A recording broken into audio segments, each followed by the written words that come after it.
Hi folks, welcome back to Rule of Thumb. Today we're going to do our first episode of Cookbook Corner. I talked about this in my last video, and I had this idea that I thought I could go through a cookbook and give you guys a basic overview so that it would help you decide if it was a book that you were interested in, if you thought you would get value out of it, and just kind of give you a general overview of a cookbook. I know sometimes when I go to look at a cookbook online, the best you can get is a few pages of a preview. Sometimes if you're on Amazon, they'll show you a few pages. So often I end up either going to the library to check out the book or to a Barnes & Noble to leaf through the book, which sometimes I feel a little guilty about, to be honest. But, this way I thought, I could give you guys the benefit of me having a lot of cookbooks and talking about some of the ones I have and giving you some ideas about what's out there. So, I've kind of agonized over what to start with, because I do have a lot to choose from, and I thought, well, what's the very first book I want to talk about? So, I guess probably I ended up deciding to start with this book because I think this is what spurred my obsession with cookbooks. When I was a child, I can remember this cookbook being in my grandma's cupboard, and it was always her go-to. She always had stuff stuck inside of it, things she clipped out or recipes she got from other ladies in the neighborhood or whatever the case may be. Unfortunately, that cookbook disappeared, to the great sadness of me and my mother. So, I think in my search to find that book or a similar ilk, that had spurred my need for cookbooks. So, I actually have 2 copies of this book, and I'm going to show you what it is. It is the Betty Crocker Cookbook. Okay, so this is the Betty Crocker's picture cookbook. This is the one I remember when I was a kid. It has been reproduced. I have another copy of it here. I typically, if I see these when I'm out and about in my travels, if I see them, I pick them up, because I do give them away as gifts to people because I think that they are just that good. So the first one I showed you, the copyright on it was 1950. The second one, the copyright is 1998 and 2005 for direct mail version. So this could be as late as 2005. But the great thing about the Betty Crocker cookbook is it really hasn't changed much over the years. So when you're talking to people and you're referencing the cookbook, a lot of what you're looking at is always going to be similar from one copy to the next. Not to say that there won't be a slight variation here or there, but it does give you a pretty uniform response every time you look at it. So let's talk about why I think this is great. The main reason why I probably go back to this again and again and again is these are traditional, tried and true home cook recipes. So these are things that women and men obviously have been producing in kitchens in their homes for as long as this cookbook's been around. So I feel like a lot of these are very no-fail recipes. I feel like they are easy enough for beginners to start with. There is, for the most part, not a long list of ingredients for each recipe. They tend to be smaller recipes. They tend to have a lot of staples, and you all know how much I love a good staple. So I feel like it's very accessible. So in this version of the book, the very first thing when you open it up, it gives you commonly used abbreviations, like teaspoon is TSP and tablespoon is TBSP. So it gives you those simplified measures. You know, 3 teaspoons equals a tablespoon. You know, those types of things. Um, One of the things that I really love about this book is it has this what's called oven temperatures. Now, for me, somebody who's a fan of older cookbooks, I have a lot of cookbooks that were produced pre 1965. I have cookbooks going all the way back into the 1800s. And a lot of times when you're reading recipes in older books, they'll talk about a slow oven or a moderate oven.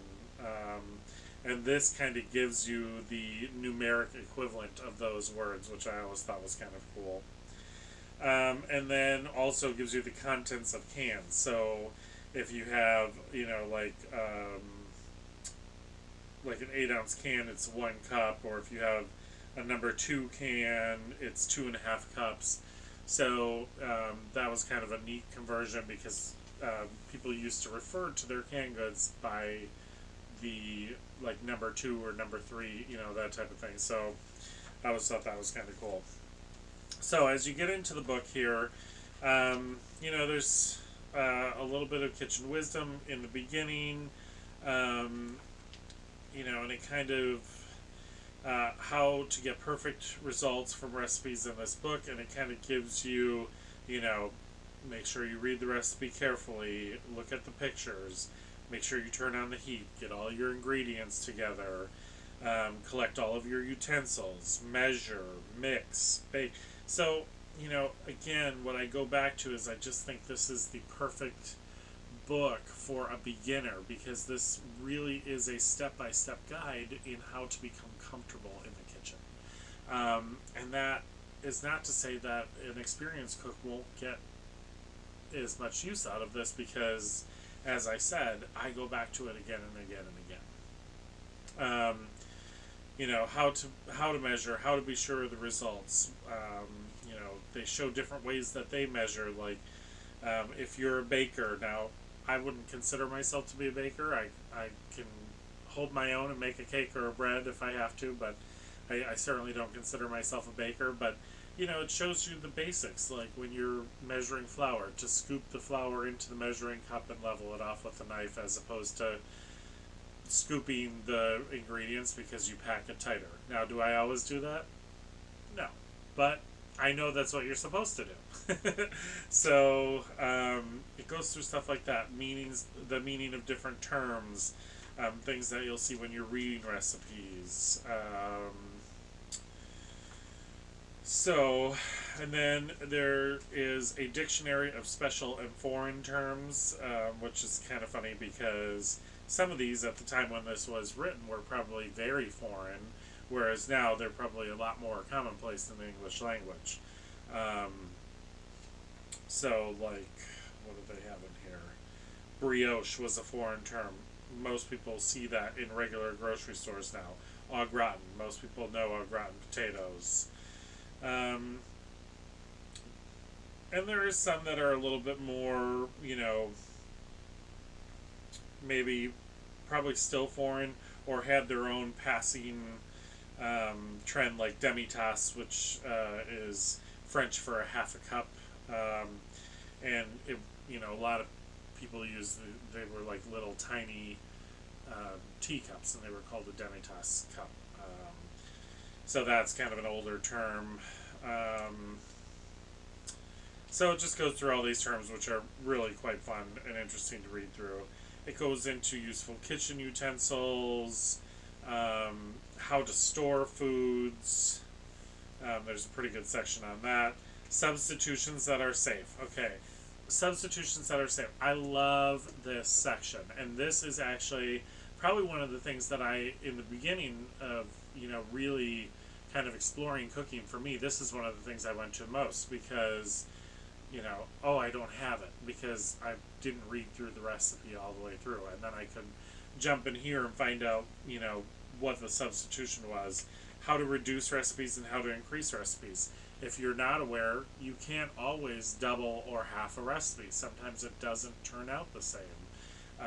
because the ingredients won't interact the same way if there's more or less of them. So this kind of goes through a little bit on that. Common food equivalents, equivalent weight and measures, how to prepare certain ingredients, dates, how do you prepare dates, how do you dissolve gelatin, souring milk or cream, so it goes through some of the things that you're going to use in the recipes, and then talks about some confections, and some of the terminology for that. And then they have little, so I guess I can lift this up so you can see this. Like some of these little yellow divider pages are kind of interesting. Like this one is good nutrition brings double happiness. Good eating brings happiness two ways. First, there is the joy and satisfaction of eating delicious, well-prepared food. Then there's the buoyant health, vitality, and joy of living that comes from a wise choice of foods. Both are important to good nutrition. Be sure these basic 7 foods appear on your table daily to fill in the circle of good nutrition. And I guarantee you that the groups that they have on here do not mirror necessarily what people are eating today. So it's kind of interesting to look back on that. And then it breaks it down and talks a little bit about vitamins and minerals on the back side of that yellow page. So, without going through this page by page, because, this could be a very long video if we were doing that. We are still literally in the intro section of the book at this point.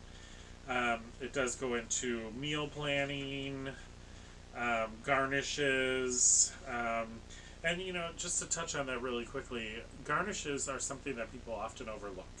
And I get that it can sometimes be a pain, if you're rushing to try and get dinner on the table, or, you've had a long day and you just don't feel like it, most often nobody's thinking about a garnish. But I'll tell you what, it goes back to the adage that, you eat with your eyes first. And sometimes even a sprinkle of parsley on something, even if it's dried parsley at the end, just that extra moment of effort can really make a difference. So keep it in mind. If you can somehow incorporate it in to make it easy for yourself, it is kind of a nice thing to do. Talks about table service. Then it has another little yellow divider that talks about appetizers, starting out with fruit and vegetable cocktails, seafood cocktails, canapes, which most people don't even know what that is anymore. It's basically a little toast with stuff on top of it. And then it goes in, then it'll start into the section. So we have appetizers. It even talks about cocktails, favorite beverages, and then it goes into quick breads. I have gone over my quick bread recipe with you folks already. I made zucchini bread. A lot of the research I did in coming up with that recipe came from this book. This book has a wealth of different quick breads in it, and the principles in this book helped inform how I came up with that recipe. So the quick bread section in here is pretty phenomenal, and that includes like pancakes and donuts and those types of things. Then it goes from quick breads into yeast breads. If you're a bread maker, you probably will know a lot of these recipes because these are tried and true recipes. If you are not a bread maker, this is a great way to learn. This has pictures, it has explanations, it has step-by-steps. It is designed to teach somebody that doesn't know how to make bread, how to make bread. And again, this was a great resource for me in learning what I do know about bread. Now, I've told you all I do not consider myself a great bread maker, but I'm learning. And this is a book that I would reference for that. It goes from yeast breads into cakes, Betty Crocker and cakes, hand in hand, right? Frosting the cake, you'd be surprised how many frostings there are. I know I was. Cookies. What do we got next here? Then general desserts after that. And then it goes into eggs, which, funny enough, what most people don't know is it really is its own category. And you will see, as you start to look at more cookbooks, which I hope you will after watching some Cookbook Corners, you'll see that eggs as its own section is not all that uncommon. Because they are kind of their own animal, and learning how to prepare them properly is a rite of passage for a cook. If you were ever to apply for a job as a cook in a restaurant, if you are applying to work with a chef, somebody who's a trained chef, often the test that they will give you when you are applying for the job is making an omelet. And surprisingly, it is not as easy as you would think. But this book shows you how to do it. Okay, and then we go into meats. Again, it's a great breakdown of how to know your meats, how to use your meat. It breaks up into different kinds. It goes into fish and shellfish. And it really does give you a lot of knowledge in learning what types of meat work for what dishes and how you can substitute and change out those types of meat. So again, another really interesting section. And then we go back to pies and pastries, which I always thought was kind of funny. I always kind of felt like it was in this weird section, like why were pies and pastries not with cookies? But as you read through the book, it kind of makes sense why they did it the way they did it. So you almost got to read it. Then we go to salads and sauces. Sauces is huge. Learning all your base sauces, learning how to make a bechamel, which is a cream sauce, how to make a cheese sauce, which is a compound sauce of bechamel. So learning your different sauces can really elevate your cooking. Soups, this is an invaluable section for learning the method to putting a soup together, whether it be a broth soup, a cream soup, a bisque, whatever the case may be. This is a great section to teach you how to get your start doing that. Then it talks about supper and luncheon dishes. Now this is one of the things for me, and then there's also vegetables here after that. But one of the greatest appeals to me of older cookbooks is how they teach you how to menu plan. Now granted, some of these menu plans are not going to be relevant today because the dishes are not going to be the same, but the concepts behind layering your food and having something heavy with something light and breaking it up with what they would call an aperitif or a palate cleanser, the concepts behind how they created menus is truly interesting to me. So I love these sections in cookbooks. It does have a whole section dedicated to vegetables, which again is always nice to be able to bone up on that information. And then it has a section on shortcuts, which you all know I love a shortcut because I'm always in a hurry to do something. And then it goes into the index, and the index is really interesting because it has a categorical index. So it has categories like beverages, breads, quick breads, yeast, cakes, and kind of breaks them up that way. And then it has an alphabetical index by chapters, which is also pretty cool. And then it had some pages for notes in the back, and this one was an unused copy, so it is completely blank. This will probably be somebody's gift at some point or another. Like I said, I pretty much always pick these up when I see them. So, I just said a lot in a short amount of time. I could go on to talk about these books forever. These videos could easily be an hour long for me because I love cookbooks and I love to talk about them. But to summarize the Betty Crocker cookbook, I think it is an excellent gift for anyone. Anyone who does not own a Betty Crocker cookbook could use a Betty Crocker cookbook. And really the reason why I say that is because it is an amazing wealth of information as far as learning to cook, but also something that you will continue to go back to for inspiration, for creative, get those creative juices flowing, because the thing I appreciate about a more, and I'm going to say vintage book like this, is it is written in a fashion that you are meant to read it like a book. And I will say that almost everybody I've ever given this to, and I've probably done it myself more than once, take this book and read through it from front to back, page by page, because there is so much tucked into this book. Just little snippets here and snippets there, and just information galore. It is a great winter read heading now into the colder months. Get yourself a copy of this, curl up by a fire.